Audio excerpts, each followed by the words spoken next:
Some of you may have heard of my micro solitaire puzzle card game called 13. Well, now I bring you Harvesting 12. Harvesting 12 uses only 12 cards.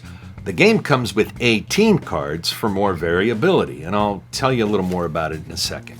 As I post this video, I'm also going to post a quick and easy guide to playing Harvesting 12. So there's going to look out for that video so you'll learn exactly how to play. This is just an introduction, a quick overview.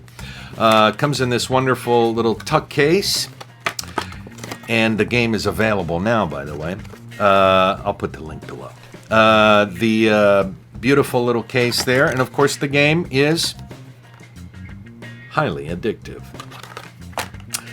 These cards, these vegetable cards, the flavor text basically is you're a farmer and there's a terrible storm coming and you need to save your crops.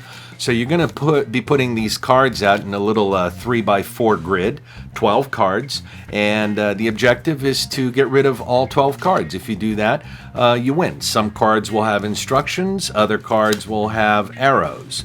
The way the arrows work is, for instance, if you have these two cards here, this arrow is pointing to that card.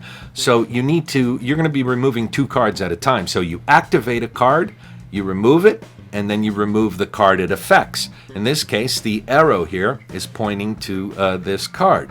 So you would activate this card, remove it, and remove the card that it affects. Both of these come off. Now, if there's a space, they need to be directly adjacent to each other, even in this situation here in the diagonal. If there's a space between there, it doesn't work. So for instance, if there's a space in between here, if there's a card missing, you can't activate this card because this arrow will not be able to remove this card because of the space. It can't jump spaces, so it has to be directly adjacent, either right or left, or even in diagonal situations. No space, okay?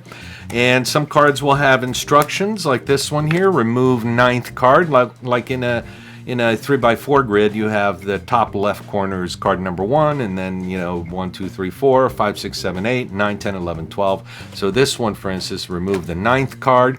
If this is in the 9th card, then there's no effect. But with 18 cards, there's a lot of variability here. This card, for instance, says remove the 1st card, which would be the card on your top left, and a couple of other instructions. And then we have a special card. Because the way you do this is you shuffle.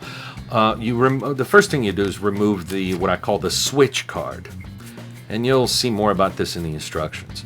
This is the switch card. This is a special card. This card you remove. You shuffle the 17 cards. You deal down 11 cards, and then you add the switch card. The switch card is going to be available every time you play. You shuffle these and then you put them out in this 3x4 grid. Now, the switch card, I'll explain it very briefly, but this card, if you activate this card, it allows you to switch the position of two other cards. Not this one. You activate it, but you switch the position of two other cards on the table.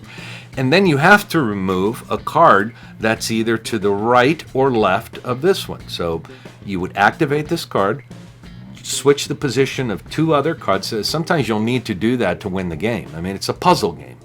And then you remove this card and a card either to the right or left. In this case, we have this card here. So you remove this card and remove that card. And that's it. You're going to use this switch card in every game.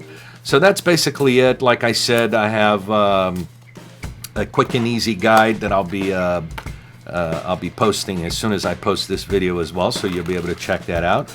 And this is it. Available now.